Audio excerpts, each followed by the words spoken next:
Hey everyone, so I'm going to share some more changes I've made to another great Fortress map from the Age of the Ring mod, based on ideas I had shared in my Fortress Battles PvP style videos a while back. The goal of these changes is to improve on gameplay and balance for Fortress Battles going forward, based on the testing games my friend and I have played in hopes of opening up a whole new way to play BFME, which is PvP Fortress Battles. This specific map is the second one I played with my friend, called simply the Dwarf Hold. If you watched that video, you may recall I had said I could not use any of my summonable spellbook powers inside the fortress, which really killed my ability to defend myself when the enemies broke through the gates.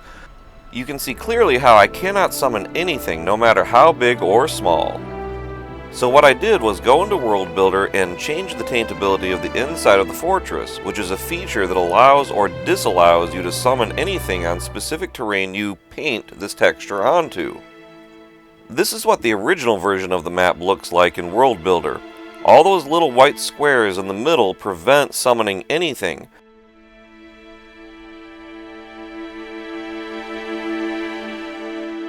But you can see that I erased all those from the middle, and later on I got rid of all the rest too. Notice how you can just paint on the texture and remove it just as easily. By the way, if you want to learn how to use World Builder, I have a great series of tutorials on my channel. Now you can see a big difference in what I can do.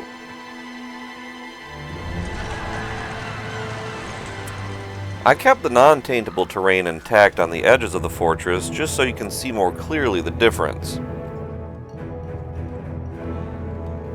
This would have helped out so much when times were getting tough in my battle here. All of those areas of the map will be fully taintable. There are some small areas which certain objects like those aqueducts may interfere with summoning, but otherwise it'll be as free as you would expect.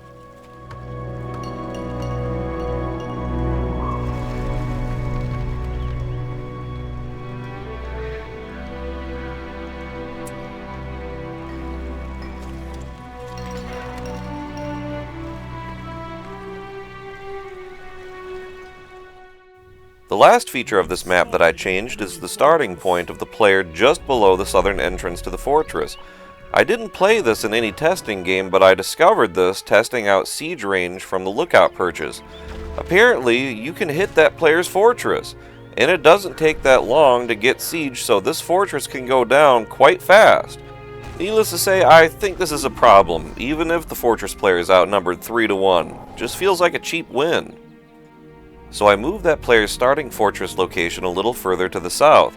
Now you may be able to see the fortress depending on the siege you use, but even with Bombard you can no longer hit it. The player's other structures are still vulnerable, but at least he stands a fighting chance with his fortress. I'll go into some tips and strategies on this map later in the series, but suffice to say this is all part of the design of the defense of this fortress. Notice how no matter what I do, I can't lock onto the fortress. The ends just keep walking away, even trying to bombard a target location.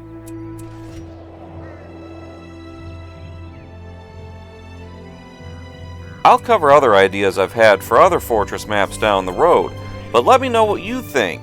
Should I have left this map alone or no? Do you like the changes or think there could be other improvements I haven't thought of? Let me know in the comments section and let's talk some BFME. By the way, the call to all BFME gamers is still open for trying out Fortress Battles PvP style. I've left the details pinned in the comments section. Hope to see you around.